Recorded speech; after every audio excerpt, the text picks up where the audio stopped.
This is my autobiography. I was a 2-year-old baby girl the year that Pharaoh of Egypt slaughtered all the 2-year-old baby boys. I watched my twin brother float down the Nile inside a basket of hope. Folk said he was the only one to survive and live on.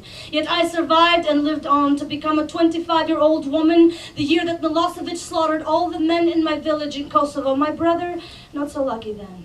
Yet I survived and lived on to become a 42-year-old woman in India the day that my husband died, and I incinerated my body over his coffin. Yet I rose from the ash in Hiroshima and fed the ghosts of what was left of my children with a trickle of blood running down my thigh from too many moons spent with American soldiers, some of which grew so accustomed to me that they sought me out again both in Korea and Vietnam. I'm a chastity belt in England and an honor killing in Afghanistan. The day that the nuclear reactor exploded in Chernobyl, Ukraine, I was sunbathing with my 5 kids on the other side of the same river. The Soviet government said there's nothing to worry about, business as usual, go back to your place, so I went. And when the first plane hit on 9/11, I heard the blast from my office on the 89th floor of the 2nd tower. The American government said there's nothing to worry about, business as usual, go back to your desk, so I went. And now I'm ash, I'm debris, I am bald from radiation, bald from chemotherapy, bald from selling my long black Malaysian hair to the wig and weave makers for black girls in America who can no longer grow their own because of the flames inside their heads.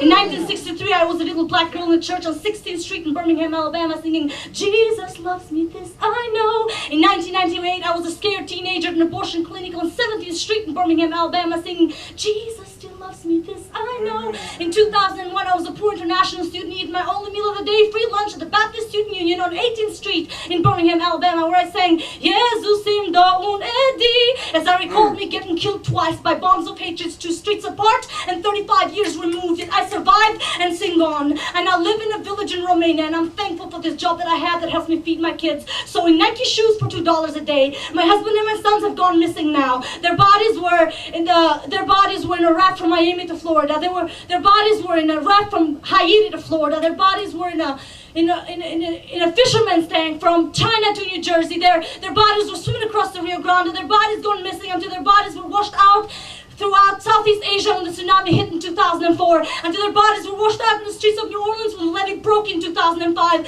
until their bodies were washed out by the mudslides in the Philippines in 2006. It is 2007 in Kosovo, and I still own no land where to bury them. Kingdoms I built on my shoulder blades and wars I fought in my womb. So don't go call me a feminist, I'm a woman. Don't go call me the rest of the world, I am the world, and I demand to be heard. I'm an Albanian poet in exile from my country since 1998, and I still struggle every day to find the words to tell you what was stolen from me, what was lost. I may no longer be headlines, but I am no ghost. I'm a survivor, a witness, I'm a woman. I'll shake you off like dust from my apron and move on. So you go back to your desk because it's business as usual.